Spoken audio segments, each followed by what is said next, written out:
Hello again, friends. It's Sharon from Mad Paper Crush here. Today we're going to be making these fun little, well, they're pretty versatile. They could be a snail mail package that you slide into an envelope that has some goodies in it for a friend if you wanted to.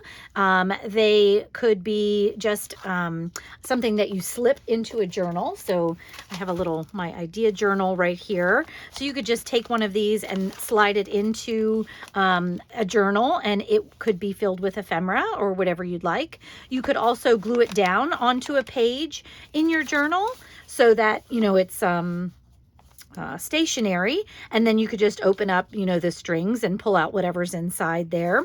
But, excuse me, they're very fun, and I've made them from... Here, wait, let me just open one up for you here. So I've made them from some seam binding here. I used some marbled end papers that I have in my All the Marbles kit.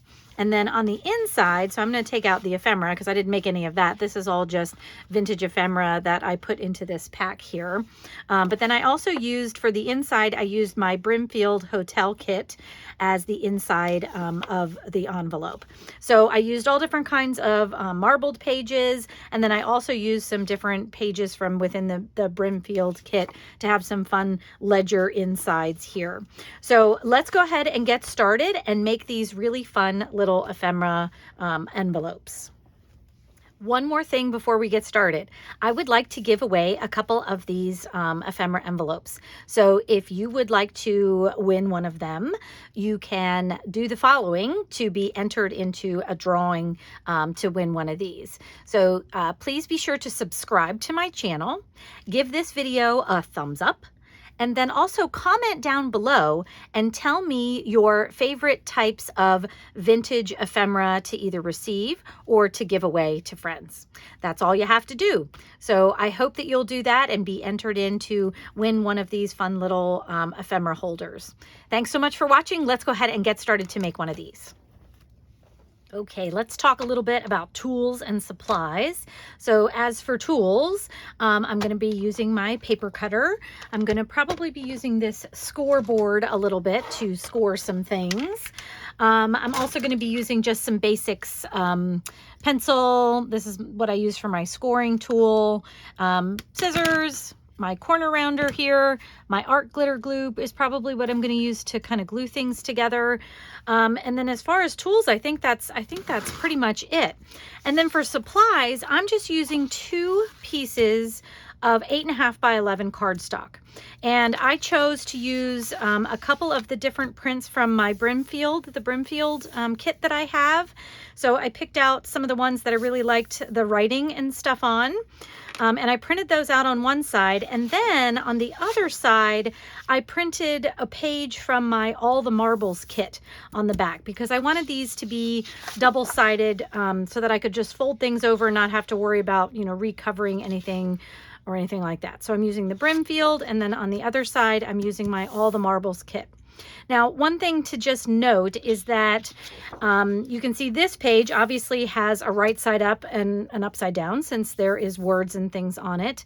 But it's easier probably to do this if the other side, one side can be, have an orientation, but if the other side doesn't, that's probably going to make it a little bit easier, because I'm going to be flipping things over. And so to be able to have things be right side up, having one side that has no orientation is good. So I just wanted to mention that, but obviously you can do it however you want. If you want to add additional collage on there so that you can't tell, you could certainly do that as well. But this is what I'm going to do. So let's go ahead and get started. Okay, so first thing we're going to do is we're going to cut our papers down to give us our base and our flip. So here's what I'm going to be cutting them down. I wanted this to fit into an A7 envelope, which is, it fits a 5 by 7 card. So the envelope itself is like 5 1/4 by 7 1/4 inches. So I wanted it to fit in there. So I'm going to make this a 7 by 5 project here. So I'm going to cut my base at 9.5 inches by 5 inches, and then I'm going to cut a flap at 4 inches by 5 inches, and I'll give you more detail about the orientation and things like that as we get started cutting.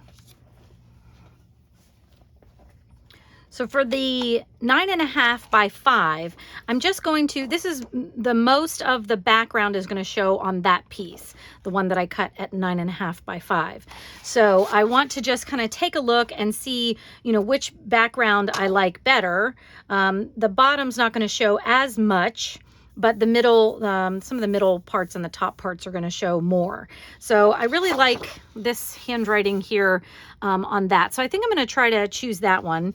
And then I'm also going to try to make the top right around the Brimfield Hotel. So I'm probably going to be cutting off of both sides to get this where I want to get it. So before I trim, I am just going to mark so that I know, you know, where I'm going to cut. So I'm going to just put this on my mat here.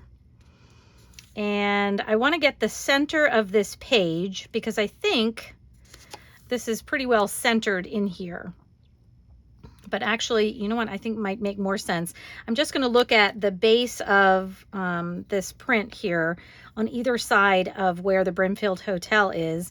And I'm going to center that on my mat here and get the center, which, I mean, we could do that with a ruler too, you know, that would make sense too, right? So so if I centered this up, it looks like this print out is 1, 2, 3, 4, 5, 6, 6.5 inches wide. So what I want to do is I want to have, I'm going to cut this down to 5 this way, but I want to be sure that I get the Brimfield Hotel in there. So what I'm going to do, let's go ahead and move this up to the top here so we can see kind of what we're doing. And maybe it just makes sense for me to move that out of the way, huh? Okay. So I'm just going to line this up so that it's straight, but I'm going to use my ruler, I think, to do this. And I'm going to move it down a little bit so I don't have to get my head in the camera here.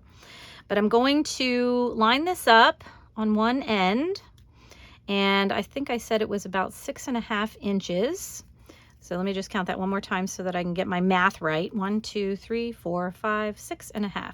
So half of 6.5 would be 3 1/4. So if I go 1, 2, 3 1/4, this is my center mark there. And then I want to do 2.5 inches on each side to make that my 5-inch cut. So if I do, let's see, 1 inch, 2 inches, and 2.5 is about right there. And then from here, it's hard when you got it at 3/4. Actually, you know what? Let me reline it up at the middle line there. So that'll be 5 there. So 1, 2.5 will be right here. I'll just double check that. So now you can see that when I cut, I'm going to get my Brimfield Hotel in there, which is what I wanted. And now I'm hoping that my printout is big enough for my 9.5 inches wide, but we shall see here in a minute. If not, it's not that big of a deal, but I just liked that size the best when I was testing things. Okay, so just make sure that's lined up. And there's my one cut. And then we'll cut at the other side there to give me my, actually I could probably do this now like this to cut down my 5 inches. And that should be right on that line, which it is. Okay, and these I'll just get out of the way there. Okay, so then what I wanted to do from there is I wanted to do 9.5 inches. So I'm just going to measure this out, and it looks like I'll have plenty of room, which is good. So I'm going to cut this top border off as a starting point. And then I want this to be on my base. So I'm going to measure from this side to 9.5 inches there.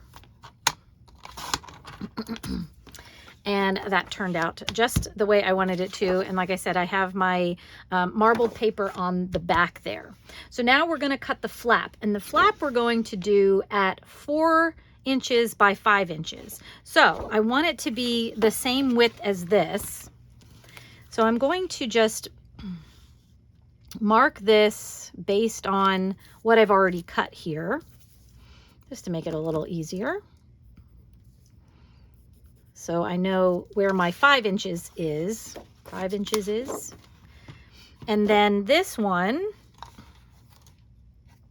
after we cut this down, to the 5 inches, then we'll cut our 4 inches off of that.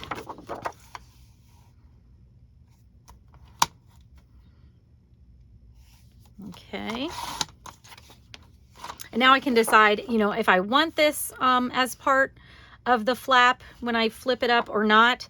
But because we're going to be cutting an angle, I don't think it really matters. So I'm just going to kind of cut my 4 inches from the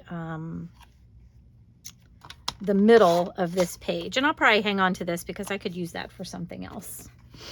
Okay, and then I want this to be 4 inches wide here. And I'm just taking a look and seeing if I like the writing there, which I really do. So make sure I have this at 4 inches. And of course, we'll keep that piece as well. And actually, I'm not going to put these too far away because I'm probably going to be using some of this as my scrap as well. So I'm just going to hang on to that one there. But this is my flap and my base here. And so to make this fun, I want, you know, when I fold, we're going to see the marbled papers on here, which I really like. So for the base, I am going to mark this at, since I want it to be 7 by 5, I'm going to mark my, let me make sure I'm marking the right. So I'm going to mark the bottom half. So I'm taking the top of the paper that I want and putting it down this way. And I'm going to mark from the bottom of the paper up. And I'm going to mark it at 2.5 inches because then I'll have 7 inches left, which will be my size that I want for the base. So after I make that fold, you can see here now I have a 7-inch piece and I have my base that's right side up with my marbled paper on this side. And I really like those two together. I think they look great together. Okay, and then, oops, I'm going to need that again, but maybe I'll just pull this up. Okay, and then we're going to score the bottom piece too. Now, because I want the flap to flip up and be right side up, I'm going to make sure that when I create my flap crease, that I'm putting it at the end that I want. So it's going to kind of look like it's upside down because it's this way, but because it's going to be a flap, it's going to go upside down when it opens up. So I'm going to make sure that this is the bottom that's going to go over the top of the base piece, and I'm going to score from that end. And all I'm going to do is score this at 1/2 inch, just like that, because that's going to give us our flap to go over the top here, like so. Okay, now I can put this away. And now we're going to make our top look like a little bit of an envelope. So I'm going to put that away. I'm going to put my base to the side and we're just going to work on the flap. So now that I have the flap folded, I kind of know, you know, where I need to cut from. And so what we're going to do is we're going to make, I want to make like a little 90-degree angle so that I can punch a rounded top for my envelope flap. So what I'm going to do is I'm going to mark. It might be easier to see it on this side. I'm just going to flip it over here. I'm just going to mark on my flap. It's 5 inches wide. I'm going to mark my 2.5 inches, the center point at the bottom here. And then on either side, I'm going to also mark 2.5 inches. So 1, 2.5 goes to about right there. And then 1, 2.5, oops. 1, 2.5 goes to about right there. So now that I have those 3 marks on the opposite sides of my flap, we're going to make a cut.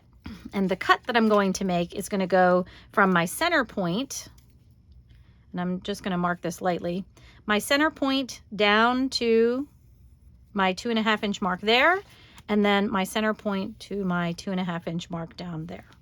So when I line this up on my paper cutter here, I'm also, well, I'm just going to keep my flap out of the way for the moment here, but I'm going to make sure that I line up my little center mark and my 2.5 on one side, and I'm just going to make sure that my paper trimmer has a metal wire right down the middle. So if I line that line up with the edge of those marks, when I make my cut, I'm going to hold my paper real firm and make my cut. I cut from end to end there. So, and I'm going to do the same thing on the other side. So now I'm taking my center point at the top there. Once again, I'll just line up my little metal wire there with the 2 marks that I made right on the edge of the paper as close as I can. And then I have my little envelope top here. And because we did it to match, you know, 2.5 was our center, and then we went 2.5 inches up. This is actually a 90-degree angle, which is what I wanted. So, so because I have a 90-degree angle now, I can use my paper cutter and it'll give me a nice rounded curve. If your angle here is not 90 degrees, sometimes your paper cutter won't cut a nice rounded edge the way you might want it. So I think I'm going to use the large one here. And you can see now I have that nice rounded edge for the top of my little paper holder here. And so now you can see I like the contrast between how the base looked and how we're going to do the top flaps there. Put that back. All right, and then we'll get started on our next steps here. Okay, next step is we're going to make our little gussets for our bottom part of the pocket there. So I want to have a pocket that will hold, you know, some pieces of paper without, I won't have to worry about, you know, limiting them or, you know, carefully putting them in or whatever. A gusset on a pocket is very nice. So I'm taking this piece of scrap that we had left over, and I'm just going to cut it down to 2. Okay, so my pocket here is 2.5 inches. I'm going to cut it down to about 2.25, maybe a little bit more than that. So maybe 2 3/8, I think that would be 1, 2, 3. Yeah, 2 3/8. I'm going to cut this down.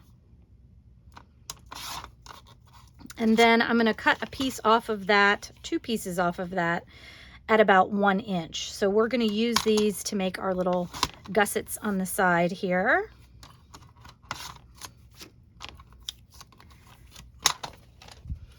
And you can fold these in half. I find it easier to score them first. So I'm going to pull out my scoreboard again, and I'm just going to score them at 1/2 inch on both of these here. And I want the side that's out, I want that to be the marbled paper side. So I'm going to fold them so that my marbled papers are on the outside there. Okay, now the next thing I want to do is I'm going to cut these down just a little bit because it makes it easier to fold if they are, and you also don't want them to stick out at all. Now I know we cut them down smaller than the height, and that's one way to start, but then I'm also just going to cut a little angled piece right from the corner edge of the fold up to the 2 folded over sides. So I have this shape right here. And we're going to do that on both of them, because then I can be sure that my edges of these gussets don't stick out anywhere. Because the other thing that I might do, which I didn't do yet, is I might round the corners of my pocket just to match my envelope top there. So I'm just going to do that real quick. And I got all sorts of papers flying around here. So now we just need to make sure that our piece doesn't come out the top. And when I've rounded those corners, you can see, you might be able to see that I am actually sticking out the top. So I'm going to take off just a little bit more because I don't want that sticking out the top like that. And I probably will do the other one as well. And it looks like it, because I do want, when I attach them, I am going to try to attach them right on the edge there. And if I do that, once again, I might need to take off just a little bit more so that I'm not sticking out the top. And so I'm going to do that for this one. I think I took off about 1/4 inch or something. rounding those corners really makes a big difference.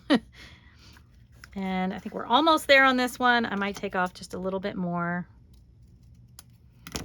Make sure. There, that looks good for that one. Actually, maybe what I'll do is I'll just line these up and make sure they're close to the same size, and then I know I'll have it. I'll have the size that I need. Okay, so these are going to be our little gussets. Now, at this point, there are some other things that I just want to mention that you could do. You could sew around this whole thing while it's not glued together yet, so that you have some nice stitching everywhere if you would like. And then you would do the same around this, sew all around, so that you have some nice stitching, and then we can glue everything together. So I think that's what I'm going to do. You know how I like to sew things together. But before I do that, I am just going to take my vintage photo distress ink and add some distress to everything, except the gussets. I don't think I need those. They won't be showing. Not enough will be showing that I need to worry about that, I don't think. So I'm just going to do all my edges. Obviously my folded pocket here, I don't need to do the insides. I might just do the top edge so that if you kind of see it when you're pulling papers out, it's a little bit distressed there. But then I want to be sure I do this side all the way around as well. Before I sew, I just wanted to mention that the other thing that I want to do with my flap is I kind of want to miter the corners, kind of like I did for our gussets. So I'm just going to, from the flap fold to the outer edge, I'm just going to do just a tiny little miter there. And the reason that I'm doing that is so that when I put it over on my base piece, I don't have to worry about the edges sticking out. So I'm just kind of mitering it just a little bit so that it won't stick out or show on this side when I put it down. Now, the other thing that I wanted to mention, for this piece, I am going to sew all the way around the outside of this whole piece. But I am also going to sew this fold. I'm going to open it up and sew this fold just with a little zigzag stitch, because when I fold this pocket up, I want there to be some stitching down here, and if I don't stitch that, there won't be any stitching down there. So I'm going to sew all the way around the outside, and then I'm going to sew on this fold line a little zigzag stitch, and I'm going to do a zigzag stitch around the whole thing. And then for this piece, the other thing that I wanted to mention is I'm going to go all the way around up to the fold. So I'm not going to sew my flap piece. I'm just going to sew around the envelope portion, the flap portion, and then I'm going to do the same thing like I did over here. I'm just going to do a zigzag over this fold so that when I put it on here, I will have stitching at the top here and then also at the bottom here. So I'm going to go sew it, and then I will show you what that's going to look like before we start putting everything together. Getting there. So now I'm just going to show you what my pieces ended up looking like. So you can see here that I just sewed on the fold there, and then around the rest of the flap, leaving the back part of the fold over with no stitching on it. And then for here, I did the same thing. I have my zigzag on the fold there, and then I sewed around the rest of the base piece there. Now, finally, we can start gluing things together. So what I'm going to do is I'm going to use some art glitter glue that I have in this little icing dispenser box, or bottle, I should say. And what I'm going to do is first I'm going to glue my gussets onto the fold. If I can get my glue to come out for me. The only thing I don't like about these things is that they do get clogged up more than I would like. So I'm going to hopefully very carefully get that little dried plug out of there, and hopefully it will let me squeeze some glue out. Okay, So I am just putting a little bit of glue on one of the gussets here. And then what I'm going to do is I'm going to place it very close to the edge and make sure that I don't put it over the fold. So I'm just checking that. And I'm lining it up with the edge of my flap right here. And I am just going to kind of hold this in place because I don't want it to move around too much. And then we'll give that a second to dry and do the other one. So same thing. I'm just going to, and yes, I did leave a couple of extra ends from my sewing, but this one, because it doesn't want to seem to go out, maybe that'll work. Now I'm just taking out my sewing probably. Okay, I'm going to do the same thing with this one. So get some glue on there. And then I'm going to line this up with my edge and make sure I didn't go over the pocket, or I'm sorry, the fold there. And then once again, we're going to give this a minute to dry.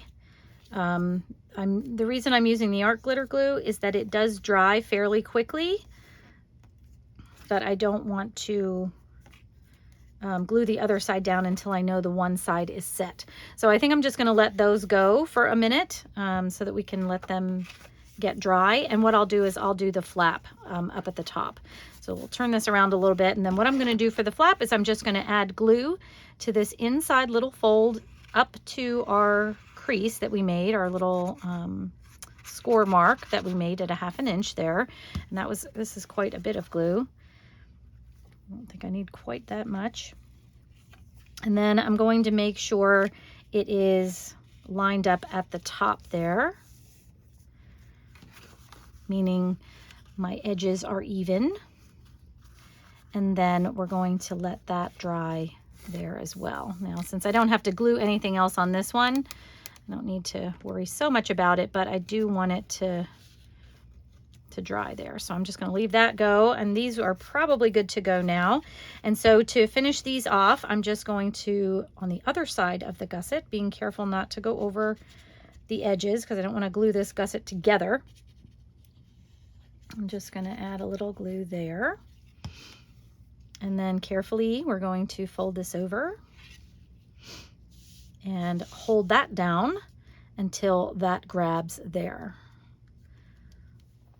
Okay, everything is dry and it is all ready to go, but I wanted to just talk to you a little bit about closures. Now, you could do many different things with these. Because I want to mail these, I want them to stay as flat as possible. So I'm going to be putting my paper in here and having this fold over, but I want to be sure that I stay as flat as I can. Now, you could punch a hole in this flap here and put in a long piece of ribbon or something like that you could wind around the whole thing and then tie a little bow. You could do like the figure 8 with the hole punches on these sides and kind of figure 8 them together. You would probably want to do that, especially on here, before you fold it over. Or if you want to keep it really, really flat, you can do like I'm going to do and just use some seam binding. So all I'm going to do for my seam binding is I'm going to get myself about 4 times the height. I think that should do it. Hopefully, we shall see. And then once I get my papers in there, I'm just going to use this to go around and tie it off. Now, instead of just kind of tying it on there so that it comes off, we can actually secure it down. So I think that's what I'm going to do. So on the back, actually, first thing I want to do is just make sure I have enough before I start gluing things down, because if I need to cut a longer one, I want to do that before I glue it down. It's okay if it's too long, but if it's not long enough, then we'll have a problem. So it looks like I can get a bow on here, and that'll be perfect. So 4 times the height works, probably even a little bit less. Now what I'm going to do is I'm going to grab my pencil again that I'm always losing, and I'm going to mark the center. Maybe I'll do this with my ruler again. I'm just going to mark some very light lines so that I know where to glue down my ribbon, because I want it to be right in the middle. So right there and right there. And just going to draw hopefully the lightest line that I can, because I don't want this to show through. If you have a darker ribbon, you know, that might be good too. So, and this one, I'm not gonna dye or change or anything like that. I'm just gonna find about the middle. So this is where I want it to go. And then what I'm going to do is I'm going to use my Beacon 3-in-1 glue this time, because I'm going to be able to spread this out so that it hopefully won't show too much once it's dry. Seam binding is very thin, so if you don't spread your glue out, you're probably going to see glue marks on it. So I just put it right down the middle, and then I'm going to use my finger to really kind of just spread it out as much as I can, and then I'm going to center that.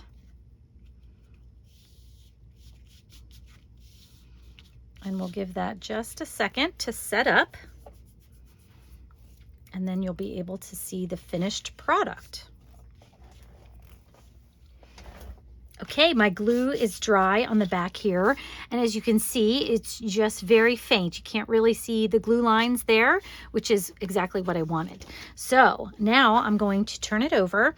I've grabbed some goodies that I would like to send out to a friend, and I'll just show you what I have here. I have a mushroom book that I love that tells you if they're edible or not edible.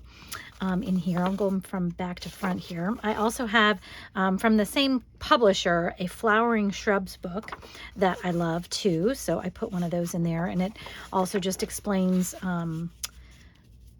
the shrub on the back. And then I put two of these fun ones in. These are really, really old copies of I forget, it's like a king's handwriting or something, but I love them, and they have such really pretty illustrations on them. I thought that would be fun to go in here. And then I have this old ledger paper from an electric company where they were doing different calculations every day or something. So I thought that would be fun to use for collage or something like that. I have this cool old postcard from Rome, I believe probably in the 70s.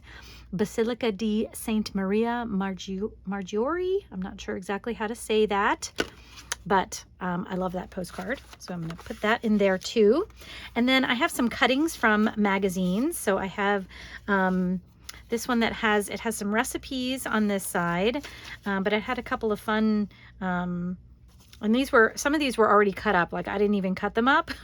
So when I got them in the lot from the estate sale, they had already been cut up because somebody was using them for something. And then I loved this one because it says recipes we know are good. And one of them is creamed codfish, which doesn't sound that good to me, but coconut pudding might be all right. And then the back says, as we go marching on, a girls talk with other girls. So I thought that was neat. And then I cut this out of an old yearbook that I had. So I just love these young men here. I thought they would be fun to cut up and use for whatever as well. So I'm going to put those in there. And then when my pack is all done, then all I need to do is just take my seam binding that I have glued on here. I know it's right in the middle. And make myself a nice little bow. Let's see if I can do this without losing it.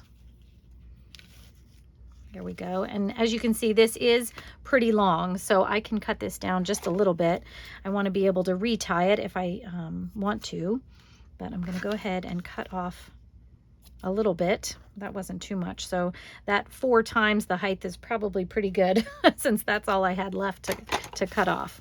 But now you can see that I can slip this right into a A7 envelope. And this is close to that. It's a little bit bigger, I think, than an A7 envelope.